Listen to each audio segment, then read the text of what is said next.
सुनने को मिलेगा आपसे ज्यादा मुझे ज्ञान है। आपको एक उदाहरण दिया करते हैं कि एक जमींदार घोड़े पे चने लाद रहा था। पुराने समय की बात, घोड़े के ऊपर चाटी बोरा कुछ भी बोलिए उसको, वो डालते थे तो एक तरफ वो एक तसला भर के चने का डालता था, दूसरी तरफ एक रेते का डालता था। एक सज्जन दूर से खड़ा देख रहा था, उसको दुख लगा। वो पास आया, कहने लगा यार ये क्या कर रहा है, तू घोड़े के एक तरफ चने डाल रहा है, एक तरफ रेत डाल रहा है। कहता तेरे समझ में आने वाली बात नहीं। कहता फिर भी बता तो सही। कहता ऐसा है, इधर मैं 20 किलो चने डालता हूं, 15 किलो चने डालता हूं, तो दूसरा रेत इसलिए डालता हूं ताकि बैलेंस रहे। तो वो समझदार था दूसरा जमींदार, वो कहने लगा भाई अगर बैलेंस ही करना है तो 15 किलो चने इधर डाल, 15 किलो चने इधर डाल दे।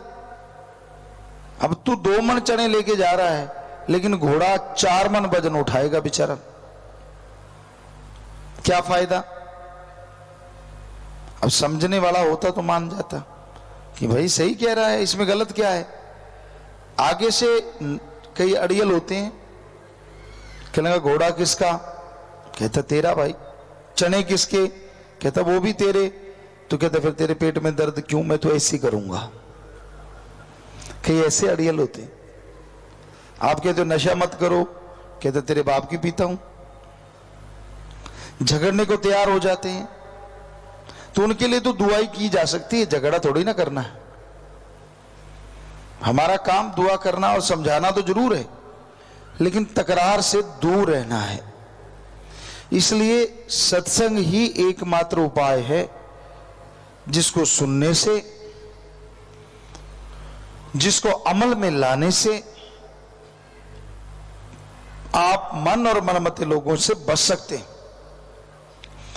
दुनिया में रह के बिजनेस व्यापार हर कोई करता है, करना पड़ता है। खेती बाड़ी है, कोई भी बिजनेस व्यापार आप करते हैं, जीने के लिए पैसा चाहिए और पैसे के लिए कमाना। कड़ा परिश्रम, मेहनत, हक हलाल, दशानवाधिकृत कमाई। पर उसमें ठगी ना मारो, बेईमानी ना करो।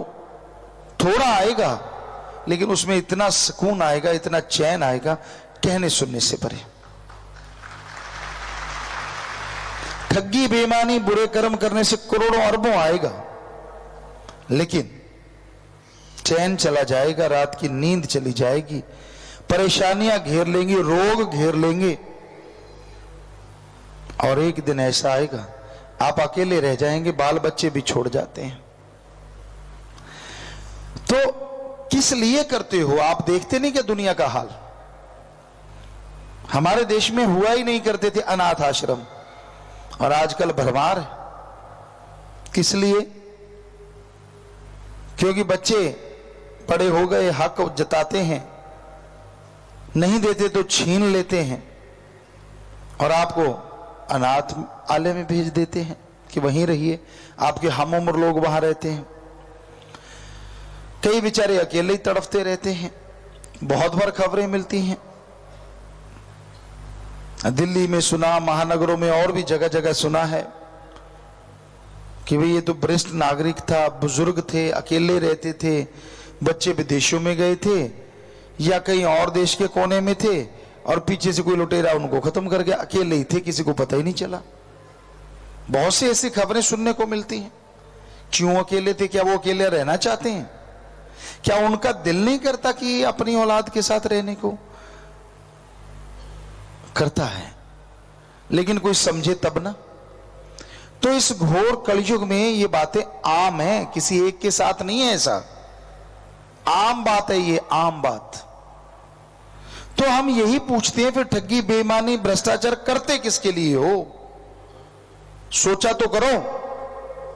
उस औलाद के लिए जो पल में छोड़ के चली जाती है, अपने शरीर के लिए जब तक चलता है सही है, और चलना बंद हो गया तो खोटा पैसे के मोल कुछ नहीं रहता। हमारी संस्कृति मरती जा रही है। पहले होता था ये कि बच्चे छोटे हैं, टट्टी पेशाब चारपाई पे करते हैं, सभी करते रहे हम। माँ बाप उठाते थे, सूखी जगह लिटाते थे, वो तो आज भी है। लेकिन बाद में क्या होता था, जब माँ बाप बूढ़े हो जाते थे, बेहद बूढ़े बुजुर्ग चारपाई पे लेट जाते, तो बच्चे फिर अपने माँ बाप का ऋण उतारते थे, वैसे संभाल करते थे जैसे बचपन में माँ बाप ने की। ये है हमारी संस्कृति जो पूरी दुनिया में नहीं है।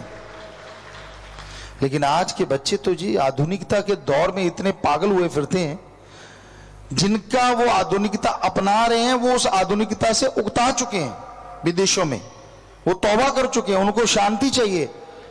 लेकिन इधर वाले कहते हैं हमें अशांति चाहिए, कि आपने जो प्रयोग किया है चाहे अशांति मिली, हम पहनेंगे वो चीजें, हम खाएंगे वो चीजें, हम करेंगे वो व्यवहार।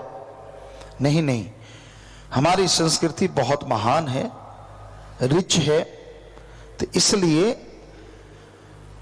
हमारा फर्ज सच्चा संग, सत्संग से बढ़ के कोई हो नहीं सकता। जहां शिक्षा मिलती है जिंदगी जीने की, या शिक्षा मिलती है